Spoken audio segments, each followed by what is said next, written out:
I clearly had a 7-8-9 straight in my hand. But after I rubbed my nose, the cards in my hand somehow turned into 3 aces. I deliberately put the cards in my pocket, making sure the other side could see it clearly. The bald guy across from me immediately ordered his men to pin my hand on the table, threatening to take my hand. My son quickly begged for mercy, but I stayed calm and told them to go ahead and search me. When the thug reached into my pocket, he found the cards were gone. He had the beautiful dealer search me again. Still nothing. That's right, I am the reincarnation of the god of gamblers. In my past life, I was a casino kingpin, but I made too many enemies and got my wife killed. And I was taken out by my rivals too. When I woke up again, I found myself reborn into the body of a drunk in Southeast Asia.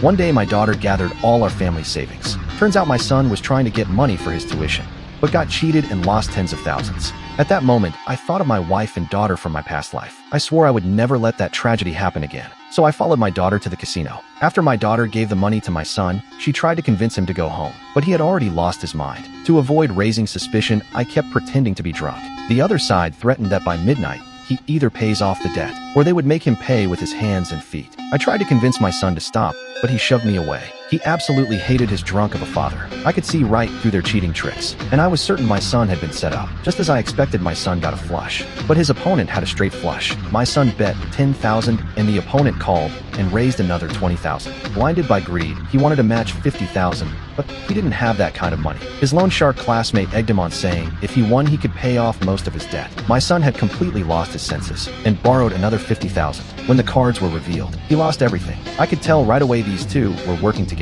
Seeing my son couldn't pay up, the thug threatened to take his hand. That's when I stood up and said, there should be 40 cards left, but there's only 39. The two of them said I was just rambling drunk. My son also yelled at me, thinking I was just being a drunk fool. But the next second he realized if there were only 39 cards, someone must be hiding a card and cheating. He went to check the deck and found there really were only 39 cards. He demanded an explanation, completely unaware that the opponent had secretly tossed a card on the floor. The thug deliberately questioned his partner, asking if the card fell on the ground while shuffling. Everyone looked down and found the discarded ace of spades. My son demanded to know what happens with this round. Everyone agreed it didn't count, and they had to start over. Then they began the next round. After dealing, the thug got a pair of aces. To play it safe, his partner had the woman pretend to pour tea, so she could peek at my son's cards. I pushed the woman aside and grabbed my son's cards, deliberately letting her see them. After learning my son only had a pair of threes, the thug smiled and put in 10,000 to call. My son also raised the bet. His classmate pushed him to go all in for one final round. My son fell for it again. His opponent was grinning from ear to ear